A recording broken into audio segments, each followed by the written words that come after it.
Start. All right. So without further ado, I want to introduce our guest, Sondsol, a friend of the stream, been a friend of the stream since the OG days. Okay. So Sondsol, why don't you go ahead and introduce yourself, buddy? Hey, yeah, I'm Sondsol. I like to talk about politics a whole lot. I'm a political science student. I've been a political science student for way too long.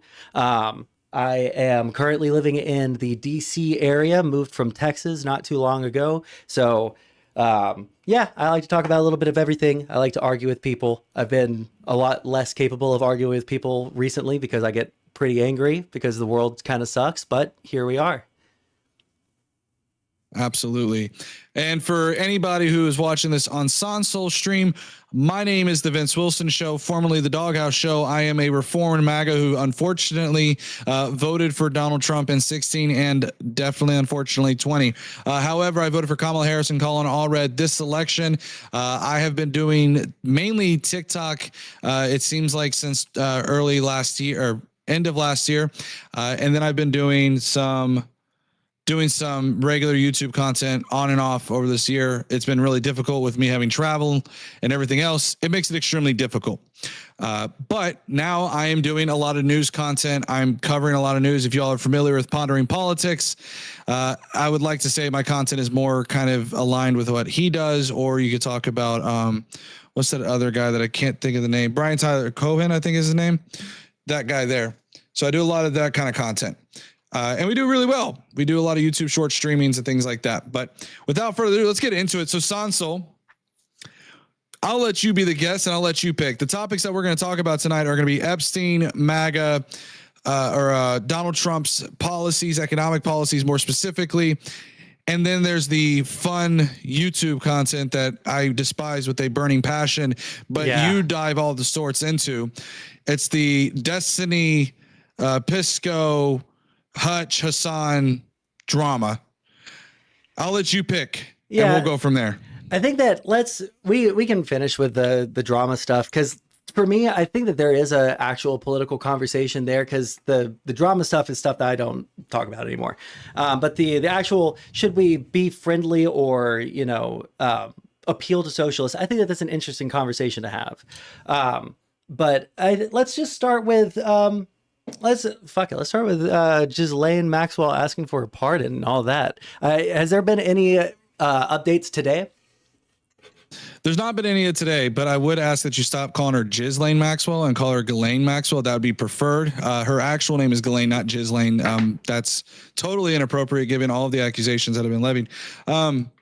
But no, there hasn't been a whole lot going on. So some of the stuff that we have seen recently is that there is a pardon potentially on the table. The Supreme Court, I believe today, said that they are looking to potentially look into her case in September regarding a potential pardon or any kind of deal that may be struck.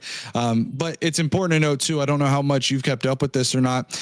This whole entire thing about Ghislaine Maxwell is 110% a diversion. So they've thrown everything at the wall they possibly can, right? They've been throwing the idea of an Obama conspiracy. They're now trying to gaslight the American people into saying that the Democrats are trying to cover up for the Obama scandal.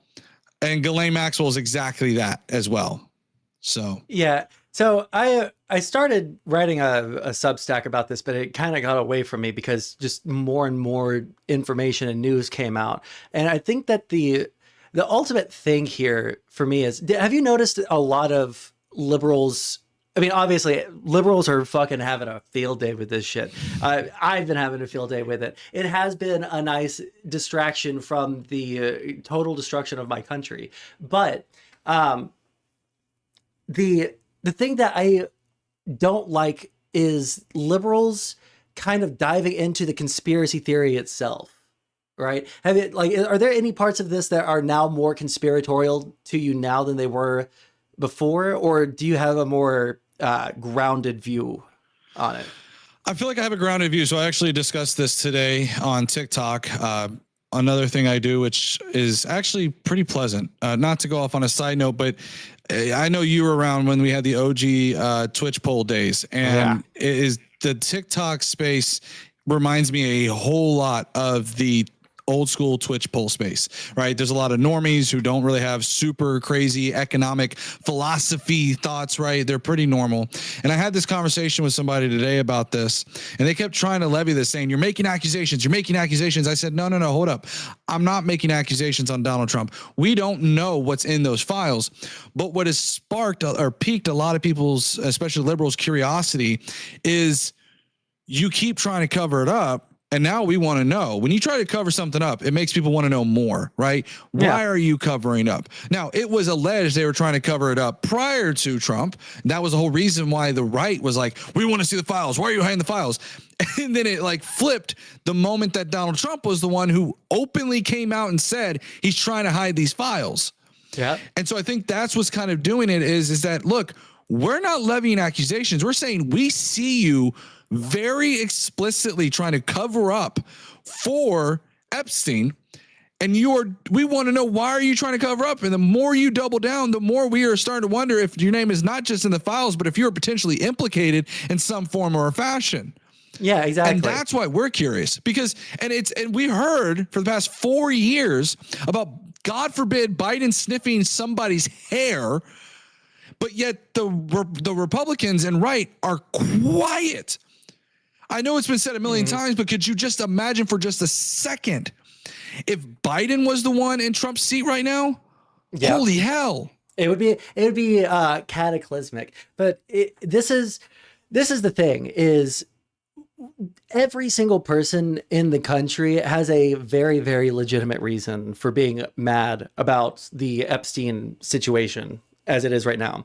If you're a conservative, if you're a true MAGA person, look at Trump, look at all the people around him. Look at the people that he put into power. They made their careers. They made money off of you. They made their careers off of your attention by talking about this Epstein stuff, right? And this is, if there are conservatives in chat, I'm preaching to the choir, right? Like, you guys know, Kash Patel, Dan Bongino, they had their podcasts. They became millionaires off of this, off of you guys. And now they're telling you to shut the fuck up about it. Donald Trump, he kept on teasing that maybe he'd be okay with it, and maybe he wouldn't be okay with releasing the Epstein files. And now he's telling you to shut the fuck up about it. Same thing with Pam Bondi. Same thing with JD Vance. They are talking to you like you are their bitches. Here, this is something that absolutely blows my fucking mind, okay? This is what is so absolutely fucking infuriating. Is I understand the psychology here a little bit more now. For years we've heard people say liberals, they look down their coastal elite noses at us, right? Oh, these people, they just don't understand middle America, right? They just don't fucking understand middle America. They don't like their voters. They hate their voters. Look at how they talk to you. They fucking hate you. And now their guys are in charge, and they're doing it so much more explicitly than anything had ever been done by the Democrats in my entire living memory. Right. No, I mean, you're 100% right. And that's just it. It's like they've completely gone hypocritical on all of this. We see them now all of a sudden covering for a predator, a child predator at that, which is absolutely disgusting. And I've seen, and even it's happened in my comments at this very moment, which it's going to get even crazier as the night goes on. I'm sure. I don't care who is even implicated in these files. Let's be very clear here. I don't care if it's right, left, or center. I've actually heard, which is crazy to me, them say, well, there could be very powerful people on the list. Good. I don't care. I don't care if it brings down everybody. I don't care. Release the files. That's the refrain that we heard from them this entire time since 2019. Release the files. I don't give a fuck if there's a conservative, if there's a Republican. Release the files. They're the elites. I've heard that exact same fucking line from every single conservative I've ever interacted with on the internet. Yeah. And I mean, that's kind of my issue, right? Is that you have a lot of these conservatives right now that are trying to come up and trying to find a talking point. And I've heard, and I'm curious your standpoint on this, I've heard some of the people on the left cheer for this. And this is to go back to your earlier question about, what is going on with the left. I've seen a lot of them take this as if it's going to be some kind of way for MAGA to crumble. And my position on this is that MAGA is not going away. MAGA is an ideology that right now is centered around Donald Trump. But rest assured that if Donald Trump were to leave the party, because it will happen in 2028 or earlier, whatever happens, whether it be the 25th Amendment or whatever, right? They're going to find a new leader. And what I suspect, and I've seen this, we've seen this with Rob Noor, we've seen this with a few other people. I'm going to name drop a few names, okay? We've seen where they'll try to find the most glaringly obvious, easy dub to sit there and say, I've got see, I don't hate Donald Trump. I criticized him here. So there are some conservatives right now pointing to this, saying, I don't support Trump. I don't like how he's handling Epstein. Congratulations. 100%. I'm so proud of you. But they don't want to sit there, and when it actually comes time to actually pay the Pied Piper on something that's way less obvious in the news, you don't want it. You'll cover for Trump. And it's also the same one. When I was talking about the leaders, that's the same way that they handled Vivek Ramaswamy. We saw them. He was a bag of light. That's what's going to happen. And then that's what they're going to use. I saw so many conservatives that do this go, I never voted for Trump. I would have rather have had Vivek Ramaswamy. Well, then who did you vote for? Who'd you vote for at the end? Yeah, who'd you vote for in the end? You could have voted a libertarian, but you voted for Trump. So I'm curious what your thoughts are on if this is the end of the MAGA party with the Epstein files, or if this is just a bump in the road. I mean, it's certainly not the end of MAGA, and it's much bigger than a bump in the road. I think that the reason that this is such a massive thing, this has been going on. This is probably, to my knowledge, the longest news cycle, negative news cycle for Trump in the past 10 years. It's insane, right? Right. So I don't think that MAGA is going away anytime soon. But this is something that cuts down to the core of MAGA. It cuts down, and I say MAGA, it's just the anti-establishment people. It cuts down to the core of that whole anti-Democrat coalition that they have, because it's not even all Republicans. But it was all built around trust, right? And it was, Donald Trump is the guy that you can trust because he tells it like it is. He's not fucking, he might lie because he's just, he's that kind of guy, but he's going to do the right thing at the end of the day, but this is very directly going against that. Every single day he speaks, every single day he goes out there and gives another little morsel for the media to bite when he goes out there and contradicts something that the people were focus grouping to try and get this under control. It's cutting into the very idea that they got their guys in control. Now it's just, well, at least it's not the fucking Dems. So the enthusiasm is what's gone, I think. Yeah, no, you're 100% right. And I think that's what's going on right now is there's a lot of people, like you said earlier, a lot of these MAGA pundits who ran on it. And I heard this argument too. They'll say, well, Trump didn't run on it. He kind of did. He gave a couple of interviews where, there's quite a few interviews. I think there's a few speeches where he mentioned it. And the one argument I've heard, and I know I'm shadowboxing a little bit, is when they sit there and say, for example, that, it's not an Agenda 47. Well, there's a lot of campaign promises that he made on the campaign trail that are not an Agenda 47. Yeah. Conveniently, though, a lot of those are in Project 2025. But I think that this Epstein case right now is getting more and more. It's the more that he keeps going on about it, he makes it worse. Really for example, I just want to add into something that you were saying there. You were talking about Trump being something that he campaigned on, which, number one, I would fucking fight anyone on that. I would die on that hill. He did. He might have caveated twice in 2 interviews, but in a third interview, he absolutely said, yeah, I would release him. And even then, it's not just Trump that's part of this administration. JD Vance, what is it? 4, 5 fucking podcast clips that I've seen of him saying we need to release the Epstein files. How many fucking hours and hours and hours of Dan Bongino and Kash Patel? So it's Trump obviously has provably lied multiple times throughout just the past 3 weeks about this. But don't let those motherfuckers off the hook. Sorry to interrupt you, but yeah. You're good. Hey, real quick, we got 53 people in here right now. Please do me a huge solid favor for everybody who is watching. Please hit that like, subscribe, notification bell if you haven't already. If you're watching this on Twitter or if you're watching this on Twitch, please follow me, drop a comment. Would love to hear from you guys. I am reading some of you guys' chats. I will try to address them intermittently. I've seen Wilfredo, welcome in. Barbara as well, welcome back in. I believe you've been in here before. I'm not reading your chats. I'm too blind and you guys are too stupid. Listen, Sorry. no, it's perfectly fine. There is something I've done to trigger MAGA and they come in full force. Okay. But the tides are turning. I will say the tides are turning. I've seen quite a few more people in here that are on the left. I want to kind of move this a little bit forward here. Sure. So to go back to the earlier conversation about socialists, and I have to ask, and we're going to dabble a little bit into the drama space here. Sure. Do you think that there is a space on the left for communists or socialists or Marxists? What is your take on all that going on right now? No, with a caveat. The broad answer is no, because I used to be a socialist. I know about socialism. Socialism is not a good thing. But here's the caveat. Man, there are a lot of people that call themselves communists that do not fall into the category of communists that people talk about. I wish they didn't call themselves communists or socialists or whatever the fuck they call themselves. But at the end of the day, their ideology does not line up with socialism. Their ideology does not line up with communism whatsoever.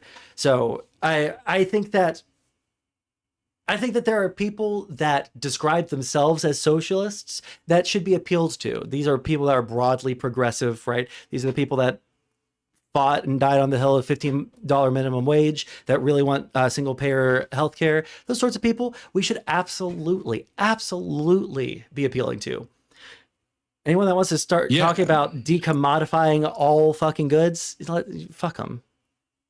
Yeah. So Sondsol, I want to say this too, because I know I got some trolls in my chat, but I will say I don't know how monetization works, and I know you are a sailor that drinks rum every second you get a chance. Well, I'll slow it down. Sorry. There you go. Yeah, I will say, because I don't know how sensitive monetization is or the algorithm, and I'm not saying this more so for the chat. I was thinking about it earlier, but no, I will say, like, the idea of whether or not there's a space for communists in our party.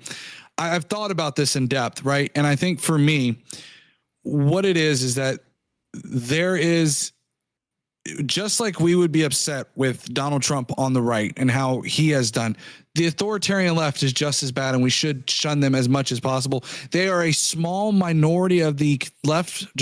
There is a small minority of the left, but we should also be able to condemn them just as much, right? Because unfortunately, they're a small but very loud minority. Yes. And that's what concerns me, is that we could sit there and do 15 feet forward, and then it takes one time for someone on the left to say something stupid, namely Hassan, whatever it may be. And then all of a sudden now all that progress has just been wheeled back, because now the normies are like, whoa, I didn't sign up for that. Yeah. And so I thought with this drama here in it between Pisco and Destiny, I have my personal qualms with all of this, namely to the fact that I don't like the fact that a lot of our online politics has devolved into this. Now, I understand that from what I've listened to and read, they argue this is coalition building. I don't see how it is. I call it drama farming. And what I believe they're doing is, and I get it, it pays. I'm not saying that some people are doing this to get paid. And I know I'm taking, I'm throwing a lot of darts, but when there's big news going on about what's going on in our world with Epstein, with the fact that the economy came out, we just saw a 3% GDP increase, but nobody's covering that. Mm-hmm. Nobody's covering why it's 3%, right? Everyone else is worried about the Hassan and Destiny drama, and that's fine. There's absolutely space for it by all means. But if you really want to try to get coalesce and try to get around the issues, let's focus on the issues. Let's not focus on what so-and-so said over here on another area. But as far as where there's communists and the party, anytime one of them steps out of line, we absolutely should condemn them, openly condemn them. and say, whoa, whoa, whoa, whoa, whoa. That's not what the left stands for. We're not here. That's not going to get us forward. That's not the pragmatic solution. We should call it out where it is. Now, I may have a lot of people in my chat that absolutely are in this, in the chat that may be communist or whatever, and that's perfectly fine. Okay. But it concerns me with the direction that we are going. And I want us to make sure we have the best chance that we have at winning in 2028. Okay. I want you to be I want to be real clear just so my chat's aware. If you haven't already figured out, I am a liberal. I am not someone who is progressive, at least quite yet. I feel like the more that Trump gets crazy, the more I want to move further left. But yeah. So for people in your chat, people in my chat know who I am, but listen, I used to be a socialist. I'm very progressive still. I describe myself a lot as a neoliberal, but honestly, the thing that would probably fit me best is social democrat. If you look at any of the social democratic countries, I like a lot of their wealth management funds. If you like econs, but it's very hard as someone that has talked about and talked to and been in the circles of political extremists, right, arguing against extremists on the right, like Sieg Heiling, people, monetization. I saved myself there, saved you. But you talk to these people and, damn, you know what? You're trying to save myself from the monetization killed my train of thought. I was talking about how, talking to these people. You can tell a difference. You can tell a difference in what they want from the world, which is why, by and large, I don't give a fuck about socialists. I used to fight with them a lot because I was a socialist. Socialists fucking fight each other. I will talk slower to curse less. So we fight. So socialists fight like crazy, but ultimately, I understand by and large socialists have a better character and at least better intent behind what they want for the world, right? They might be really stupid about going about it. And there are socialists or communists that I would consider as bad as, Nazis or any of those people. It is a spectrum, but at the end of the day, when it comes to what democratic strategy should be, man, socialists are not enough of the voting bloc to really appeal to unless you're just going to broadly appeal to progressives. And at that point, the communists and the socialists will probably vote for you too, by and large. Yeah, and I think that's one of the things I had heard too. When I was getting into arguments on TikTok about this, it actually got brought up. It's permeated into the TikTok ecosystem on TikTok politics. And one of the things that they were saying is that somebody mentioned that the far left will not vote for a moderate candidate. We saw this play out in the election in 2024. We saw a lot of people. I can't remember the name of that particular group. There was a group that was like, I'm not voting for Kamala Harris unless she supports Palestine. There was one of those groups, not undecided. Can't remember the name of it, but they said, we're not going to vote for that. Right. And undecided, I forgot the hell it's called now. Now it's going to bother me.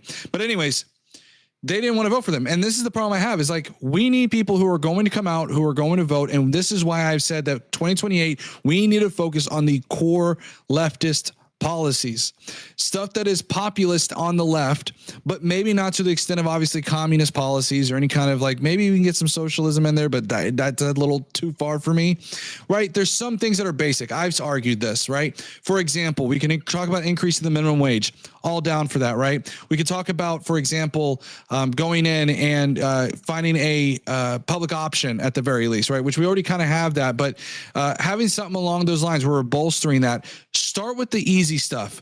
Don't come in trying to say we want to have listen, I know I'm gonna have a lot of disagreement in my chat on this, and that's totally cool. But don't come out. You got to ease into it. You can't just throw something at people and then they're gonna be immediately turned off. A lot of the liberals are like center left, right? They're not somebody who is going to be super open to some of that. And I want to address some of my chat real quick. By the way, guys, we got 53 people in here. Please hit that like, subscribe, notification bell if you haven't already. Let me address some of the chat real quick. Mitzi said they're helping a war criminal. I believe you're saying the Democrats, in which case you're making my point for me. I'm assuming you're particularly talking about Bibi. And if you are, or not Bibi, I don't know what the name is. So forgive me. Okay. I don't really talk about the Israel and Palestine nickname. Okay. Well, people call me. It's fine. It's fine. Yeah. So I'm assuming you're talking about him. And this is the precise reason why I have an issue, right? We have to worry about what we need to work on is just trying to do whatever we can. Yo, Bones of Doom, thank you for that follow. We have to work on what we on trying to coalesce around an issue, and I think the fact that the far left does not want to vote for the liberal candidate is extremely concerning. And then what they do is they're going to make a comment about why that particular individual is. All they're doing is sowing the seeds of division, right? You don't know the name yet. You have strong opinions, Aaron Levy. So first of all, I don't know his name. I know his name. I don't know the entirety of why they call him BB or anything like that. I've already said, and I'm willing to admit, I'm not super strong on the Israel and Palestine conflict, which is why I don't give much of an opinion on that. However, I can forgive a descriptive claim as to what I have witnessed, which is the fact that there are people on the left who did not vote for Kamala Harris because of the fact that she was for a two-state solution. That was what she had said, because she ran the middle of the road, and she did incredibly well, despite what some people may think and what the far left may say. She did incredibly well, all things considered, and had that far left, who is so vocal about all the wrongs of the libs, had they came out and voted, guess what? We wouldn't have a Trump. There was only about a 1% margin. And we saw places like Dearborn, Michigan, for example, where the largest, I think it was one of the largest Muslim sects or whatever it is, sat there and didn't want to come out and vote for Kamala because they said Trump's our guy, and they put out a letter saying Trump. You said this is the crazy thing about this. I forgot which group it was in Dearborn, Michigan that said this. It was a certain group or whatever, and they were like, Trump, we hope you will honor your promises. Guess what? Trump said, get rid of Gaza. Good job, far left. You just brought Trump into office. So again, we have to understand that this is the actual real world consequences of sitting there and actually sitting on your hands. I'll let you go ahead and talk, Sondsol. I've been talking for a bit. No, you're fine. I think, there's this conversation that we used to have a lot, especially, around the 2020 election. And it was like harm reduction versus accelerationism. Should we just give them another 4 years of Trump, make it get real bad so that people really want a hardcore, like left-leaning Dem or hardcore progressive or hardcore leftist, the revolution will come. I want to pause you for a quick second because someone said this in chat, and I think it's super, super important for me to pull this up. Hold your thought, and I probably just derailed you completely, and I apologize if I did. I still got it in my head. Okay, keep it up there. So someone said she refused to articulate a policy on Gaza. This is 7 Sacraments of Health, which is hilarious. Here's a statement from Vice President Kamala Harris on January 15th of 2025. Now, granted, it wasn't on the campaign trail, but here is her statement. And this is the very end of the paragraph. While there is more work to be done, I believe this agreement can be the foundation on which we build towards, guess what? A two-state solution. Kamala Harris has not going to appeal to a lot of people who are. Oh, I know. I know. I get that. I get that. And that's kind of my issue with this. It's either you take Kamala Harris, who's for a two-state solution, or you take Donald Trump, because that's in essence what you're doing. You can vote for a third-party candidate, but you vote for a third-party candidate, you're all but essentially sitting there voting for Trump, right? Yeah. So look, you got to come up with a solution. I don't know if you disagree with me, and if you disagree, by all means. I agree with what you're saying. This is just like the concept behind it. It's like we used to have this conversation, and I remember Vosh and Destiny and all these people have this conversation about, should we vote for Donald Trump, or should we just allow Trump to win? Or, and I like, at the end of the day, if I'm going to make this argument, this is what I said back when I was a socialist. And this is honestly, if you're a socialist, is the best way to appeal to you. And I do believe this. I think that if you don't want to do the harm reduction stuff, that's fine. I'm a white guy. I'm 6'1". I'm handsome. All right. I got a decent, okay job. All right. And I'm going to be fine. But I don't like, am I going to make that decision for all the people that are going to get fucked by sorry, but they're going to get absolutely destroyed by this administration, you know? Like I'm sorry, but I do care about those people, and my personal moral feeling on one issue doesn't outweigh all those other things. I do think that there's a generational issue or wrong happening in Gaza right now. And I understand the passion behind it, but also, holy heck, guys. Like, You're losing your train of thought? No. I try not to curse. Holy heck, guys. I do think about, like, maybe I'm getting old, you know, I'm turning 30 this year. So maybe I'm getting old and I'm completely disillusioned with it. But like, yeah, I do want the least bad to happen. Even if bad is going to happen, I want the least bad to happen. And I don't know quite how to sell that to people, you know? Yeah, I mean, again, I want to kind of move this a little forward off the topic because I feel like we've beaten it into the ground. On the topic of Trump, I think one of the things, talking about foreign policy and everything else, is, have you been keeping up to date with all of Donald Trump's economic policies and his trade things and everything else going on with that? Have you seen what's going on with all of it? I mean, as much as I can, because he keeps on going back and forth and all over the fucking place with it. So, like, I mean, I just genuinely don't know where we're at. My understanding is right now, with the tariffs, they're announcing preliminary agreements that are with the EU, I think Thailand, maybe Vietnam, not China. Yeah, I think that's about all I know. I think that they threatened to have all of the tariffs revert back to the April 1st tariff rate, but they're moving that deadline back. Do I got it mostly right?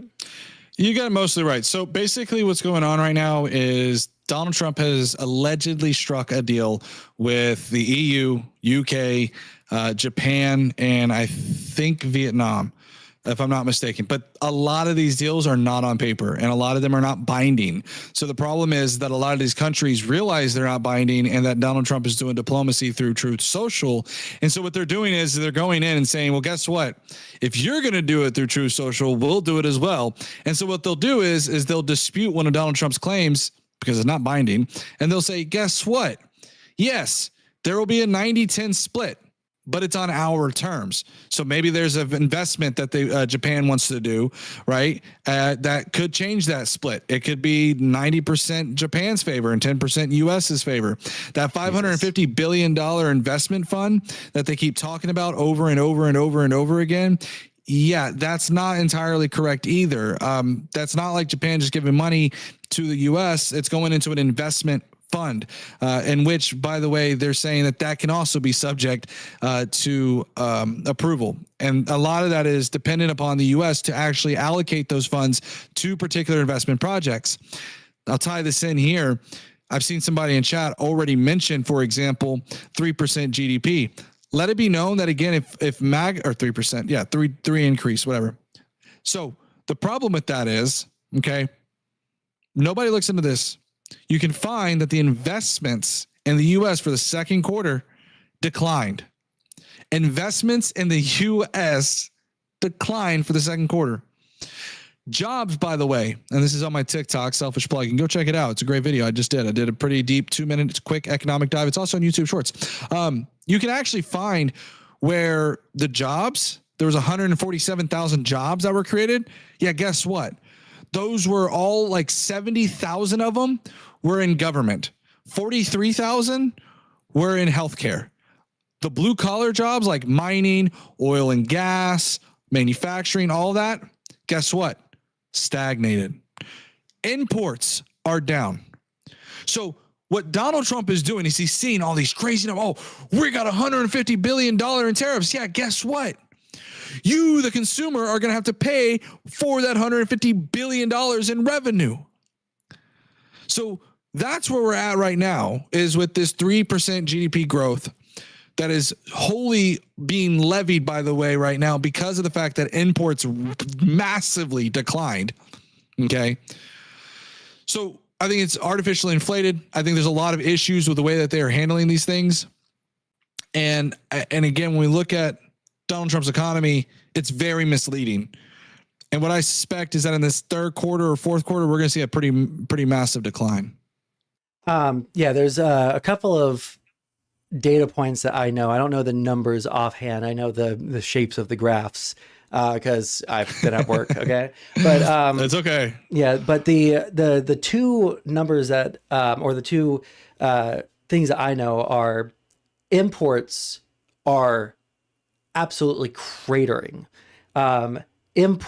Exports are declining significantly. They're not cratering as bad as imports are. But what that means is, if you look at this map or this graph, you see all of the consumption is largely, stable for the past 5 years, and then Trump gets in office and it freaking skyrockets and just hits this unbelievable zenith in May. And then it just craters, which means that all of the goods that we're paying for right now, that was the initial low-level tariffs that they were buying and stocking up with all of these goods throughout the year. And we're going to start to see all the goods that they've continued to buy through the tariff issues.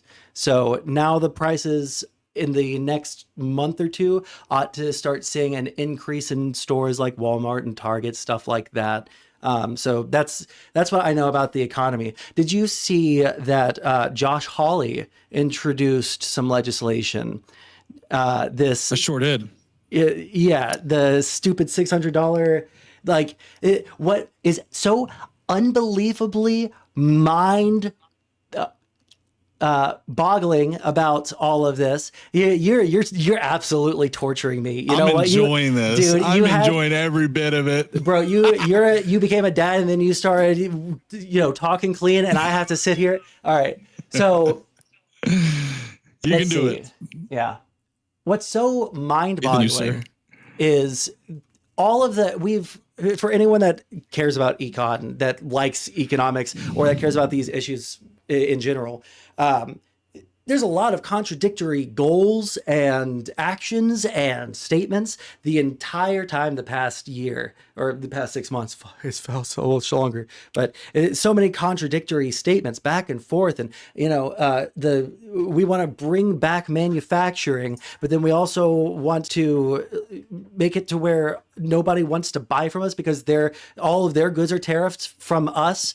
So we're not going to be selling to them because they're not going to want to buy our stuff because their companies are at a disadvantage. So that's contradictory. But we have these tariffs in place now, and what is $150 billion of revenue of our tax money that they've just collected. And now these microcephalic idiots. I'm sorry. I'll talk third grade. Okay. I tried to be clever for a second.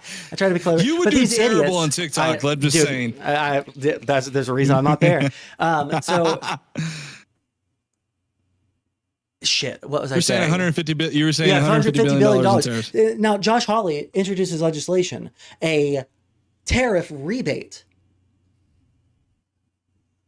Guys, we just passed the big, beautiful bill. We just increased our expenditure by $2 trillion while slashing all of the money that it's you go out and you apply for another credit card on top of all of the other credit cards that you've already maxed out, which wouldn't be a problem, except you also quit your job for no reason.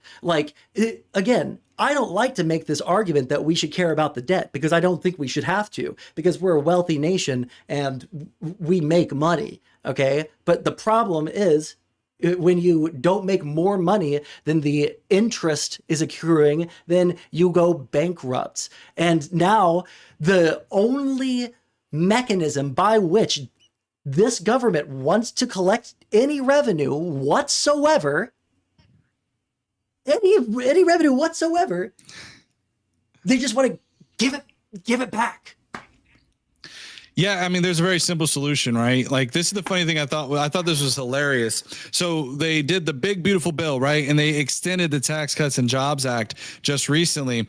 And I keep telling people, I think there was a new estimate I saw, by the way, out there where that said about over the course of 2025 or 2026, one of the two, the average American will end up having to spend an extra $2,400. Let me put this in perspective for a lot of people. The Tax Cuts and Jobs Act for the lowest income earners, you really only saved maybe at most like a couple $100 on your taxes because of the Tax Cuts and Jobs Act. The percentage by which you are saving is higher because the denominator is smaller. The largest earners saw a $600,000 decrease and their taxes because of the Tax Cuts and Jobs Act. Guess who's going to have to eat that $2,400 cost? Any gains you may have seen from the Tax Cuts and Jobs Act is about to be wiped clean completely. You're not going to have that anymore. That's gone. That's essentially what's going on right now.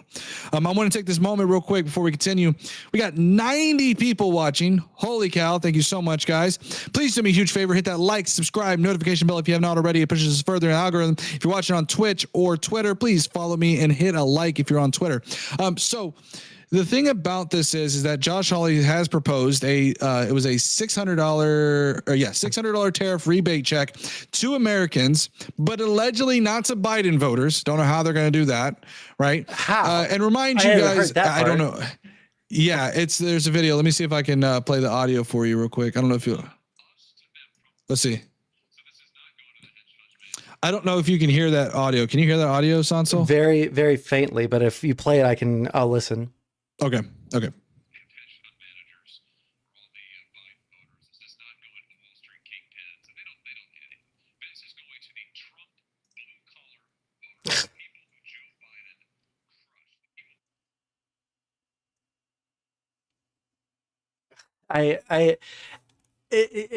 I don't know why.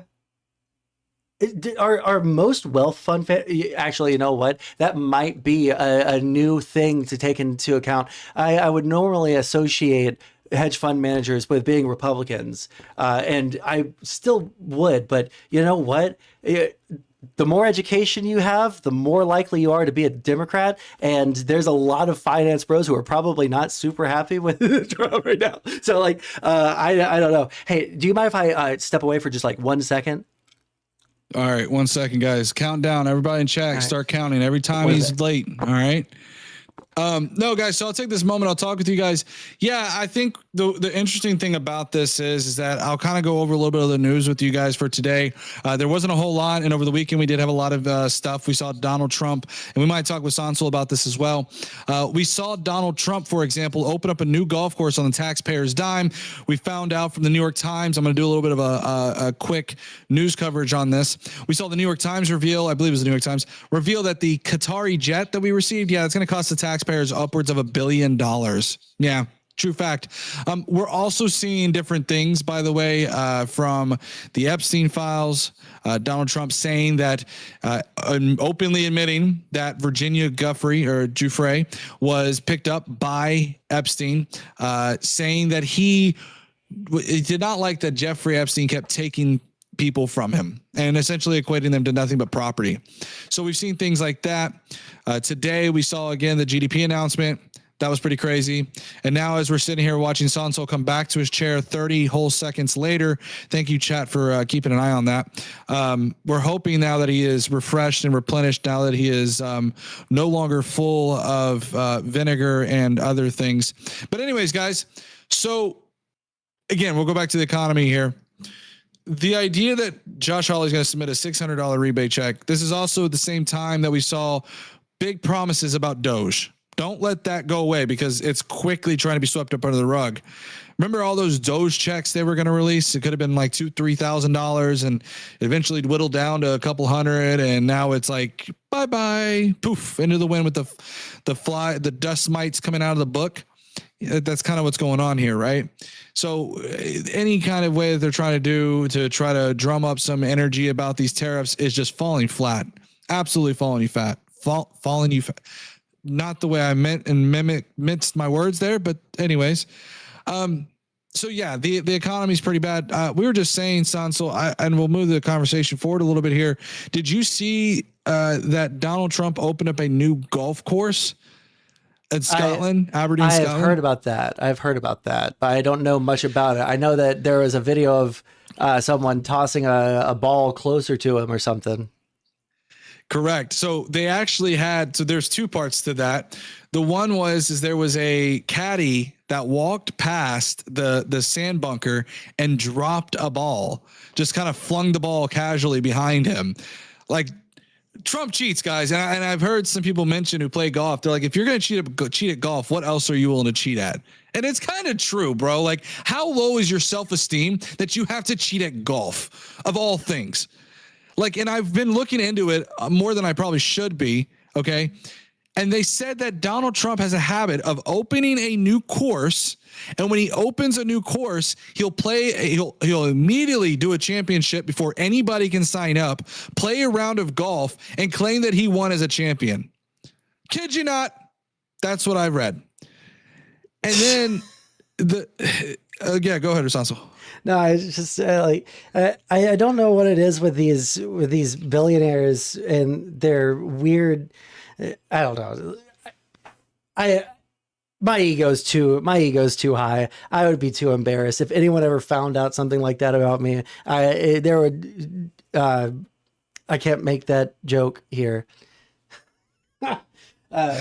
Yeah.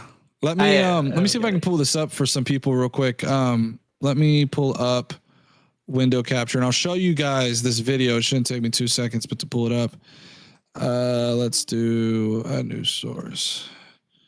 I'm going to show you guys this video. It's pretty hilarious. Give me 1 second. This should be it. Here we go. All right. Let's watch this video here, guys. Oops. I have to shrink this a little bit. Right. Watch this video, guys. It's hilarious. There's the caddy. Drops the ball right there. Okay.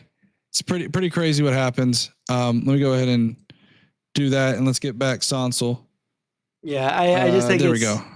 I just think it's incredibly cringe. I don't know. I don't have too much to say about like his Scotland visit other than, man, this guy made himself look like a real PDF file. Is that the correct TikTok usage? He's made himself look real bad. You know the TikTok yeah, language. I'm trying. See, this is how you know, because he's like PDF file. Oh wait, hold on. I could have said self-delete earlier. I could have said self-delete. Oh, there we go. Unalive. Yeah, unalive. There is we the go. TikTok word. Okay. Yeah, I'll tell you, man, TikTok's I know you got a thought, but they're just saying TikTok's a beast, bro. Because you'll sit there and like every word that you think you can't say, it's better not to say it. So you come up with all sorts of little different verbiages. Little euphemisms. Yeah. But yeah, I was just gonna say, like when it comes to like the Scotland stuff, I don't know much about what's going on over there. I know that he's really, really embarrassing, just sitting with other world leaders and then answering questions about Epstein. And Keir Starmer is just sitting there like his parent is having a conversation about something really, really messed up. But the only thing that I know about Trump in Scotland is his mom is from there, and I thought that Scotland banned him from ever coming back. Is that true? I have no idea about that or not, but I do know that he just opened up a new golf course there, or allegedly opened a new golf course. I don't know if it's a new golf course or a new section of the golf course. And that was kind of crazy too, because he didn't just open it on his own personal time. He posted it to the White House Twitter account to show. I mean, like the thing is, this is the crazy thing about Trump, right? Is that with him, corruption is out in the open, and every single day there's a new scandal that if it were any other president, like he puts Nixon and Clinton to shame times 10. Okay. Like the accusations against Clinton are like nothing on Trump. Nixon looks like a saint compared to Donald Trump right now.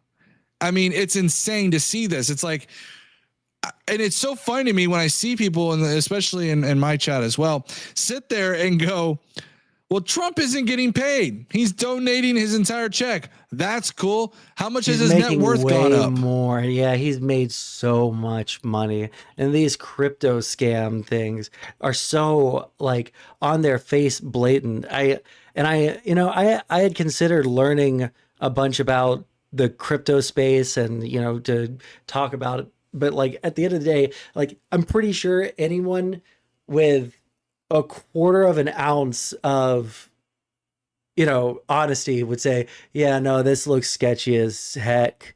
It looks sketchy. If anything that the Bidens did was even in the same universe as open and blatant as what's going on right now, I can't make that joke. It would be bad. Yeah, I know it'd be really, really bad. And I think that's kind of the thing. And I want to take a second here. I want to go ahead and read chat because we got chat going here. So we have Calavra. Welcome in, by the way. He wanted them to not put windmills up, but they did it anyways, ruined his view, and now he's throwing a fit like a giant child. 110% correct. Sondsol, I don't know if you had heard this or not. Donald Trump, while he was there, went on a rant about windmills and how it's in the way of his beautiful golf course. That was a real thing, man. Yeah. Go ahead. It's just like, at a certain point, I don't think I'm a particularly smart person, but you look at someone like that and this is such a different environment for me. I'm gonna get you in so much trouble, dude. Jesus Christ. Anyways, I can't say Jesus Christ. I can say he's my Lord and Savior. Damn it. But like, what is so unbelievable to me is it is so blatant that he's stupid, right? It's so blatant that this man is not intelligent and that he doesn't know what he's doing. He's doing things that the only thing that Trump has on his mind right now is his legacy, and everything else that's happening is just whatever everyone else is telling him. This will be good, and he'll sign off on anything. But like, he cares about his legacy. That's why he keeps on talking about the wars. That's why he keeps on talking about, the Nobel Peace Prize. But I guess he's so stupid that he can't even do that, right? Because think all the resources that a president of the United States has, all the access, like you can't do something good. Like he was bragging about getting a ceasefire between Thailand and Cambodia, and then it fucking fell apart today. There's so many easy things, that a president could do to secure his legacy, right? Like even in a superficial way, in the way that Trump wants, but he's too stupid to even do that. So he's making himself look like, a child bad friend. Exactly. Yeah, I think it's crazy, and I'm seeing some of the people in my chat right now going off on Democrats. The chat can be kind of crazy and pretty wild. Asking about what Democrats are, super. Why are we not holding Democrats accountable? Name a Democrat. I promise you. Again, for anybody who's unaware, me and Sondsol. Sondsol came on my channel. I don't think I have it still up. I do have that video. I think I sent it to you. When we first met, and I was MAGA, and I'll tell you, man, I'm one of the most level-headed people, and because of it, the right wing hated it. They hated that I was so level-headed. And this kind of goes to the state of MAGA, right?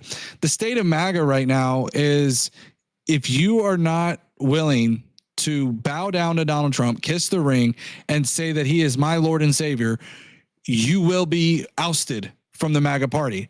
There is no place for you. That kind of mentality is extremely disturbing to me. And it's evident everywhere, whether it's on X, whether it's on YouTube, wherever it's at. I've even seen it on TikTok. There's people who are going and willing to go and defend this man no matter what he does. And that's extremely alarming to me. And then what I realized was very quickly, how many times can I sit there and go, oh, it's a 4D chess move. Oh, he didn't really mean what he said he meant. Oh, sprinkle a little bit of context in there. How many times can you use those excuses before you say, you know what? Maybe Donald Trump is just a piece of shit. Right? True. Absolutely true. Yeah. So I think that's kind of the thing, right? Bandito saying, yeah, let's not worship politicians. I'm completely with you. I don't care if it's on right, left, or center. Let's not worship presidents. That's kind of weird. And what's happening right now in our this is what yeah. What we shouldn't do is worship a president. What we should have is a president that's worth respecting. And that's something that, as I'm hopefully in the next year and a half ish, finishing my degree, I moved to DC and all of this shit's going on. And I care about my country. I went and I read about, I read the Federalist Papers. I read, constitutional lawyers talking about the Constitution. I think that there is something that, and this is something that I want to get across, and I think should be a broader message on not just like for Democrats, liberals, but for the left, is that there's something about this country that's worth respecting. There's something about this country that's worth defending. And there's something about being in a position of power in the most powerful country that the human race has ever seen that should demand respect, and it should demand, a certain level of decorum. And I think that America has a great tradition of being more down to earth and not having this kind of monarchistic worship of a king, right? We call our president Mr. President, right? I think that we've gone a little bit too far with getting chummy with the president and, asking him for personal favors like some of the businessmen have outright admitted to do because they just have access to the White House. Or, we should have a president that doesn't embarrass the entire country on a regular basis. We should have a country worth respecting because we are a country worth respecting. We're just making ourselves unrespectable. Yeah, Steve Primavera mentioned a good point here. And I want to be clear. I don't want to say a good point, but it's an interesting point. Do you remember the Obama years and all the bootlicking? So I do think there is some correlation between politics being injected into our daily lives being paired with online social media. I think there is something unique about it. We saw a lot of interesting viral movements happen over those years with Obama, and then we saw Occupy Wall Street. With social media, it really changed the political landscape, in my opinion, right? Twitter, we can think about how Twitter changed that landscape. And I think it really brought politics into our normal day-to-day lives. And I don't mean just like, prior to that, what was the most you could do, right? You go to work, you don't have a smartphone when you're at work. Okay. You go, you work, you come home, you flip on the news, you might catch an hour of the news if you're lucky, and then you go to your bed. And that's it. Now with this little gadget doohickey thing here. Okay. And no, I'm not recording you guys. Okay. Not yet, at least. Or Donald Trump might be recording you soon. But now with that phone, you can be online, terminally online. I will admit, when I'm at work, there's sometimes I'm on my phone, okay? And I'm looking. Of course, I do this on the side, so of course I have to be politically involved and try to understand what's going on.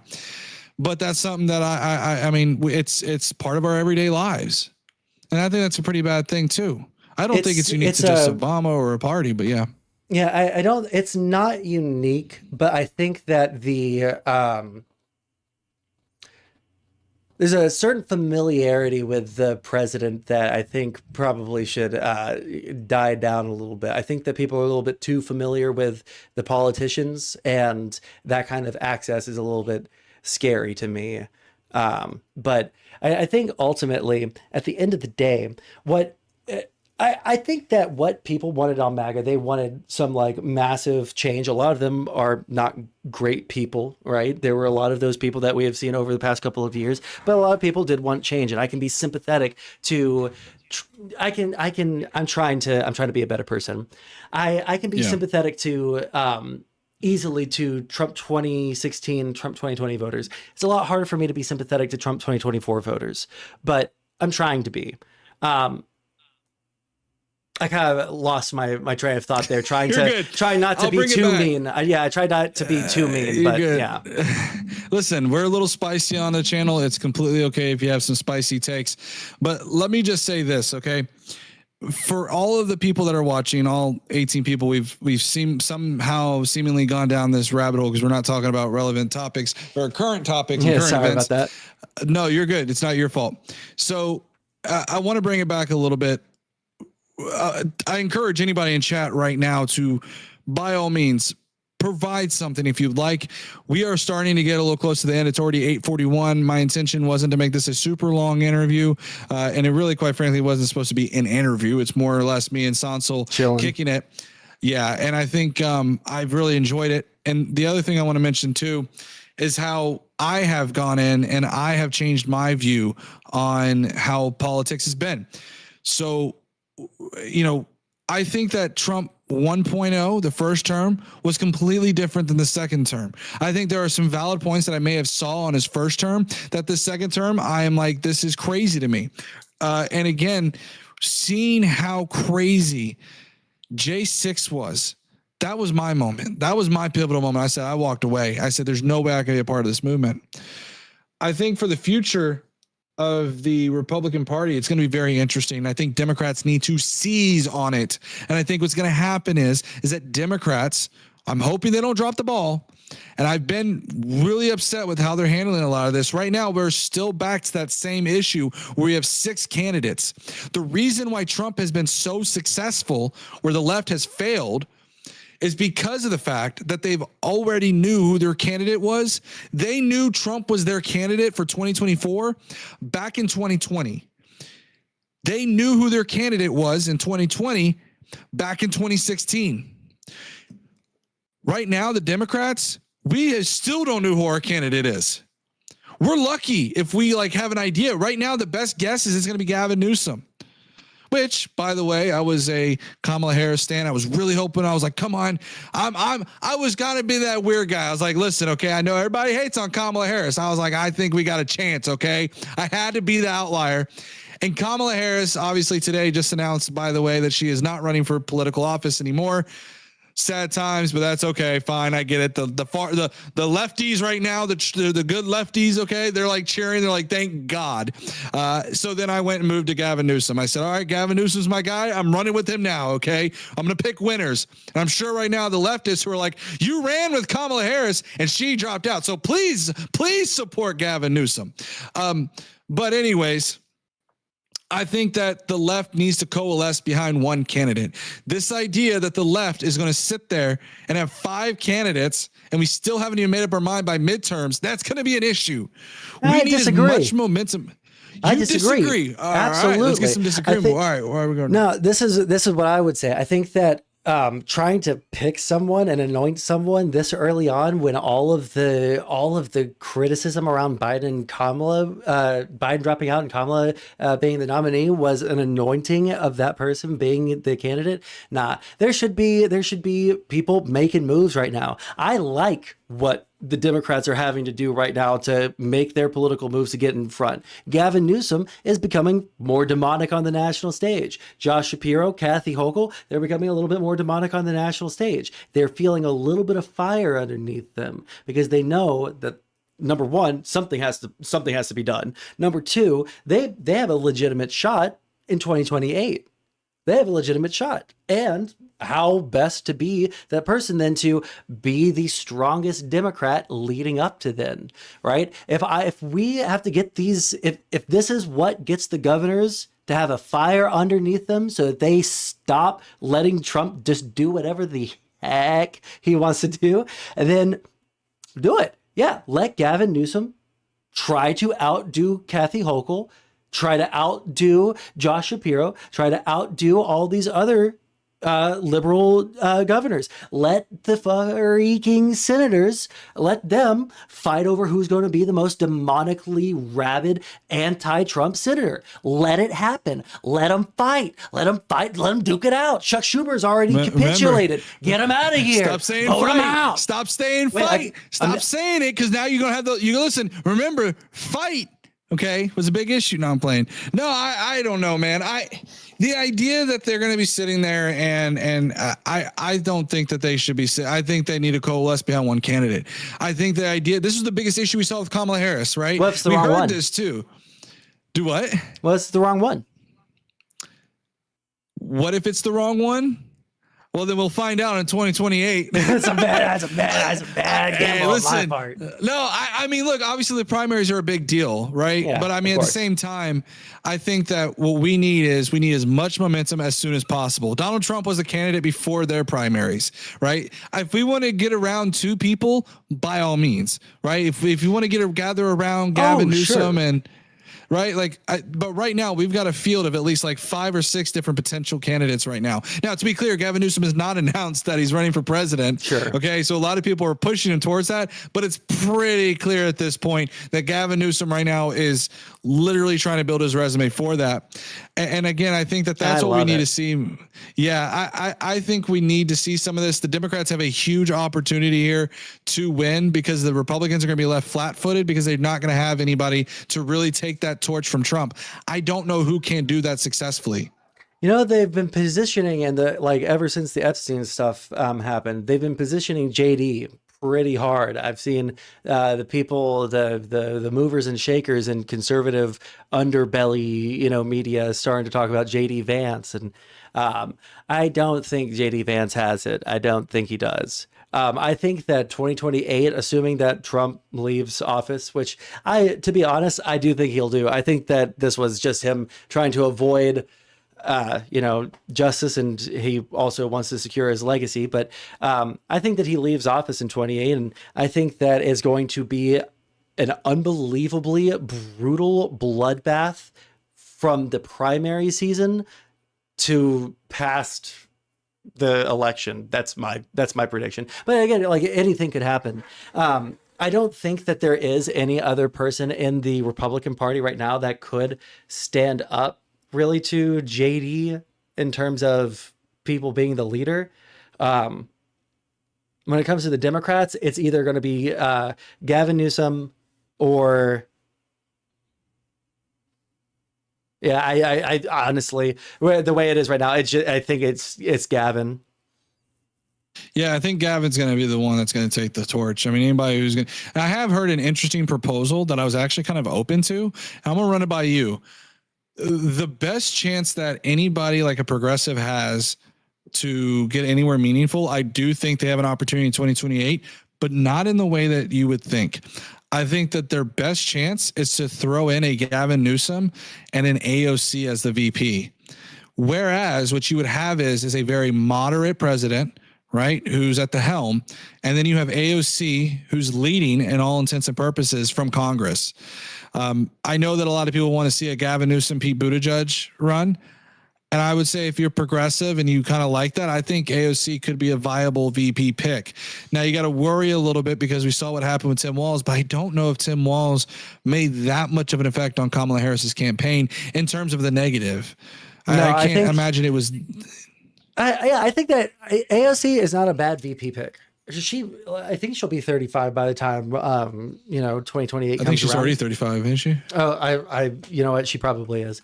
But I could totally see. Yeah, her she's 35 right now. I could see her making a bid for it, at least in the primaries, just to like push someone to do something and go for that VP spot. I really do like Pete. Man, I don't understand the hate for Pete. He is so unbelievably genuine. He reminds me so much of people that I knew growing up who are now, they're working in government. They're doing good things by anyone's metric. And, I've never really had a negative opinion of Pete outside of I was a really big Bernie guy in 2020, Yeah, I think Pete would be a decent candidate just because I think he could hold his own. I think it'd be hilarious to watch him. And then I guess that raises a better question. Let's assume JD Vance were to run as president. Who would be the VP pick for Vance? I can't think of I'm already having a hard enough time trying to figure out who the presidential pick would be in 2028. It could be. It'd probably be like I don't know. Ramaswamy, I feel like it'd be almost a no name. What's his name? Robot Ron. What's his last name? Fuck. Ron Paul? No, Robot Ron from Florida. What's his name? Oh my God, Ron DeSantis. Yeah, Jesus Christ, I could not. I don't know why I couldn't remember his name. Jesus. But yeah, no. Let me look at your chat really quick. I just want to know what they say. Oh, dude, they're all over the place. Yeah, it looks like it. They're all screaming that they should be running. We should run AOC because then they would have a surefire chance at winning. I think it's hilarious to see some of the MAGA right now overconfident in Trump's big 1% win, and so big of a win, by the way, that he has struggled to pass legislation through that JD Vance has had to cast 7 tie-breaking votes already. Okay, so and real quick, I'm gonna make sure I cover this before MAGA sits there and goes, well, what about Kamala Harris? If they're smart enough, they would rebut me by saying, well, what about Kamala Harris's tie-breaking votes? That's great. I'm not bragging about the big gap that Joe Biden won. Okay. This is the funny thing about it too. MAGA will do this time and time again. They'll go, well, what about Joe Biden? Why didn't Joe Biden release the files? Because Joe Biden didn't run on the files. And secondly, why didn't Republicans push for it? Right. We kind of went over that a little bit. And I think I looked into that. There was that one lady, I think Marsha Blackburn, who tried to release some of the files, but it wasn't even that they voted on releasing the files. It was to bring a vote to the committee for something to do with Epstein. Yeah, it was all sorts of stupid stuff like that. Yeah. Weezar said, been a long time since a Republican won the popular vote. That speaks a lot. It kind of does. I think that, well, Donald Trump won, I think, this election in the popular vote, but only by a hair. He brags about stealing all the profit and declaring bankruptcy, criminal theft. Yeah, that's the crazy thing too about Donald Trump, right? Donald Trump has been it's so funny to me to hear about how there's so much about law and order, yet they hired they hired a convicted felon. Okay. Yeah. Not just a felon, but a felon convicted of fraud. So there's that. There's one thing that I think I'm going to try and adjust a lot of my arguments around, because a lot of the time that we are arguing against these things, we're like, the guy's a felon. We agree that he's a felon, right? But we argue so much from the worldview that we grew up in, but they don't agree with this worldview. They don't care if the policies that Trump puts out are economically good, really. Like, it's good if they are economically good, and they'll make those arguments and they'll argue about how good they are. But really, at the end of the day, if the GDP goes down, they don't care, right? At the end of the day, if we lose oil jobs, they don't really care, because that's not what the underlying intention behind MAGA right now is. I haven't fully fleshed this idea out in my head, but it feels to me, just to kind of condense this thought, it feels to me like they identified so closely with Trump. They put so much of themselves into the MAGA movement, into defending him, into believing what he said, that the prosecutions of him, however legitimate, felt like they literally were getting, like, they felt like it was a full-on persecution of the Republican base of this country. The Bidens were coming after them. And I don't think that I heard people say stuff like that at the time, but I thought it was so ridiculous it couldn't be the case. But I think that especially now, especially with the stuff that we've been seeing, people are trying to like a little bit distance themselves away, because now he's the PDF file guy, and it's a little bit harder to identify with that guy. It's a little bit hard to identify with the guy that's throwing banquets that you have to spend, $30,000 into his personal, wallet to attend. People don't feel as connected to that. I think that that's the ultimate downfall of MAGA, really. Yeah, I think you're 100% on point. And what I'm going to say too is that I think MAGA is going to really collapse, because there's only so much. And I do think a lot of them there's a lot of boomers in there. I'm just saying. Okay. And the boomers are kind of the aging population. I saw an interesting statistic too that showed that there's actually surprisingly a lot of boomers, like actual boomers, not like me saying this in a derogatory remark. There's a ton that are still sitting in Congress right now. Our Congress is old, people. Okay. Yep. It's ridiculous. And I think it's Gen X. That's the one from like right after the boomers or whatever it is. They're also pretty heavily in there as well. So we need a younger Congress, in my opinion. Watching them talk about technology is like nails on a chalkboard. It is cringe and hilarious. But what I want to say this, I don't want to keep Sondsol for much longer. It's already 9:00 or my time, which I'm sure it's yours. I do want to get one last question in here for you. And I want to talk to you about the Texas gerrymandering thing. This hits a little bit home for both of us, right? What are your thoughts on this Texas gerrymandering issue going on, if you have any opinion at all?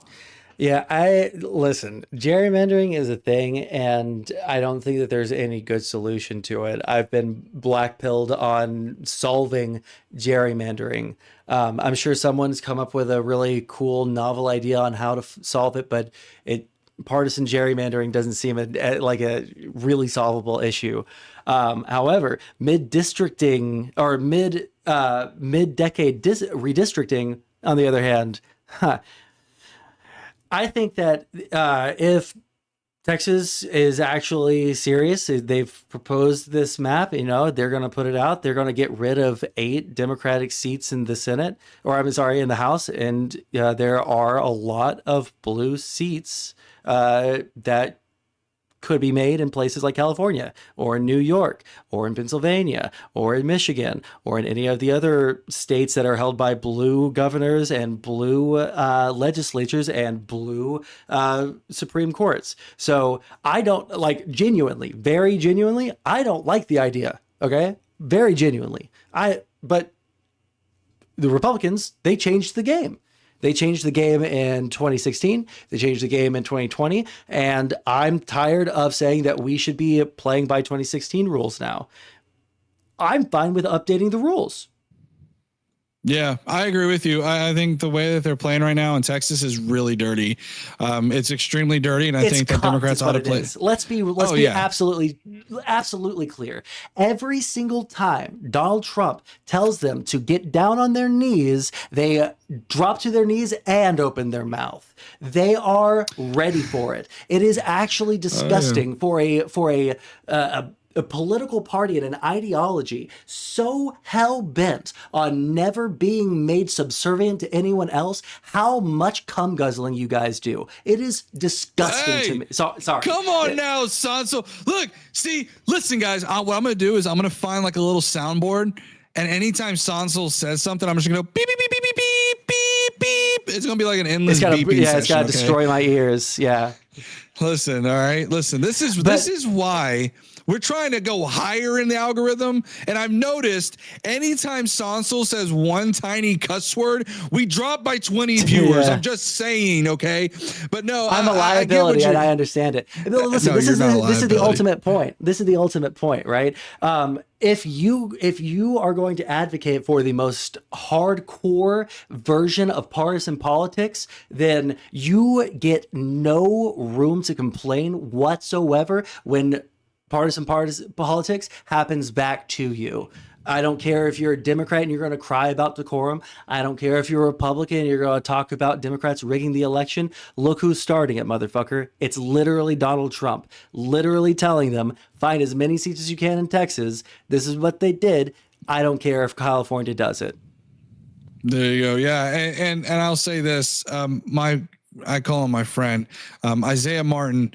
He is a guy that's running for Sheila Jackson Lee's former congressional district. He went to the state capitol, raised a ruckus because he said, look, history will remember you, got manhandled out of the chambers and was arrested and actually charged with resisting arrest. Well, sorry, they were going to charge him with resisting arrest and ended up dropping the charges. So what they did was essentially try to take him out of there just to kind of silence his voice. That's the way I look at it. But guys, I don't want to hold Sondsol much longer. It's already 9:00. And so what I want to do real quick is it's never too late to hit the like, subscribe, notification bell. Please do that. Please go to Sondsol stream as well. Okay.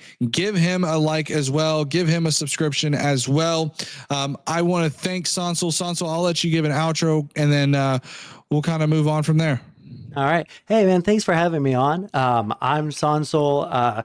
This is the first guy I ever debated on stream. I've been streaming for 5 years now, so that's pretty crazy. But yeah, I'm Sondsol. It's Sondsol. I'm pretty accessible. If you don't like anything that I've said today, if you want to talk about it, I'm pretty accessible. You can always jump into my Discord. We can have a conversation. If you like what I said, obviously you did. It's because I'm so pretty.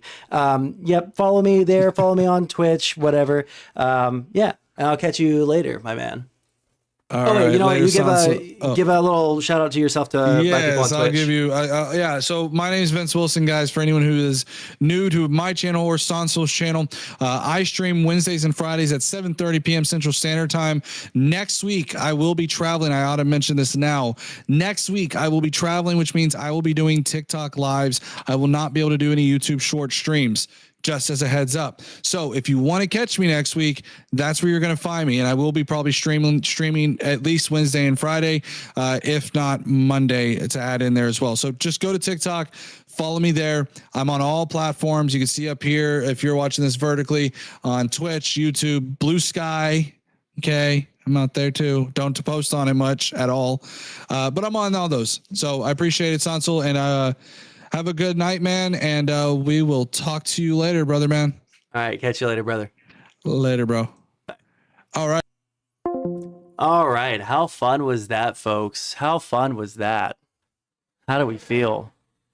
We're going to be wrapping up here relatively soon, but I just thought that while we were here, we might have final thoughts. I didn't read chat whatsoever while we were talking to Mr. Vince Wilson, so... Any questions? Wrap up? Well, okay. Oh, you're literally saying wrap up. I couldn't even respond because it was the wrong. Anyways, they didn't say they were. Yeah, no. The debate that we had. All right, the debate that we had was years and years ago, and it was over the statue removals that were happening at the time. Confederate statue removals. I remember that being the conversation, and it moved on to the sports teams that had racial names to them, like the Washington. Can I say that? I'm not going to say it, just because I'm not going to risk it. But yeah, we had a debate about that. I had a hell of a debate or an argument for that debate. You need to be. I'm not gonna rap, but yeah, it's a. Wasn't a good name. You said to share the name behind the lore behind the name Sondsol. I don't think I've ever done that on stream. I probably never will. All right, that one's gonna be like the very last stream I ever do. I'm gonna full dox myself, post everything, credit card information. You know, it wasn't a good name. Oh yeah, it wasn't a good name. But let's see here. Man, the people in that chat were a little bit wacky. I miss the, I miss. I'm gonna have to try out the TikTok thing. If he's saying that it reminds him of the good old days of Twitch poll, because right now, dude, it's just impossible. D&D character? No, I this was back from. I'll say this: it was from a Pokemon game. Washington football team was based. Yes, it was. All right. Anything else? Debate talk is wild. Well, the only thing that I don't think I would be very good at is self-censoring. I'm very bad at self-censoring. I think the only time I'm good at it is at work or if I'm like talking to a child, because I don't curse around children or the elderly. You know, I've seen a couple of TikTok debates. It's weird. Yeah, I tried a while ago. I tried to watch Destiny do a TikTok debate, but man, it just all of the weird euphemisms and all of the talking around things. Like, if I want to talk about the subject of suicide, I should be allowed to talk about the subject of suicide. If I want to talk about Jeffrey Epstein being a pedophile, I should be able to say pedophile. If I want to say someone hurt themselves, yeah, I don't like the fucking, I don't like the euphemisms. If I'm talking about a serious, if I'm talking about a serious subject, right? If I'm talking about a serious subject, I don't want to sit there and use goofy code words that make me sound like I'm, talking to kindergartners while I'm talking about, statutory rape.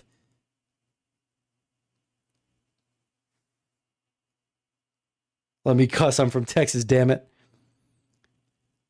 Can you not say white people? Oh, we might have had we might have put an auto mod back during that drama, like worry about the TOS. We really should go back through the chat and double check make sure everything is still necessary. I like debates. I never thought I was superior to other people till leftists told me I am basically the best race. Jesus Christ, dude. Man, I've heard people say shit like that before, and I just think people need to be. I think that I am the perfect. I think I am the most reasonable person alive, and if everyone were to just come closer to the mean, the average of what I believe, then the world would be a better place. Okay. Not the poor feelings, saltines. Well, it was a worry that I would get banned. I did not realize the time. I am going to have to log off here. Is there anybody on Twitch that is live that is worth raiding into?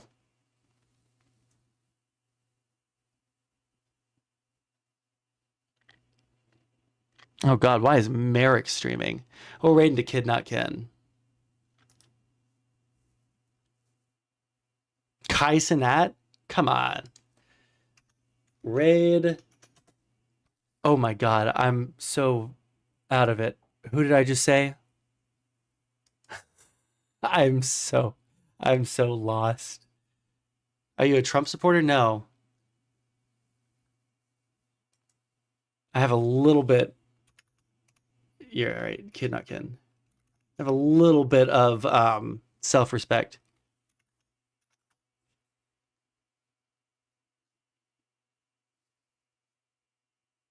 All right, I love you guys very much. Go to Kid. He's a good dude. You guys will be taken care of very well over there. He's a lot more leftist than me, so you'll probably like him, and he's probably a lot more entertaining too. All right, catch you guys later.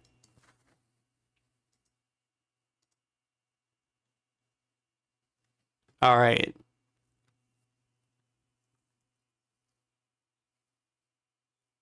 And I need to go over here and cut this one off.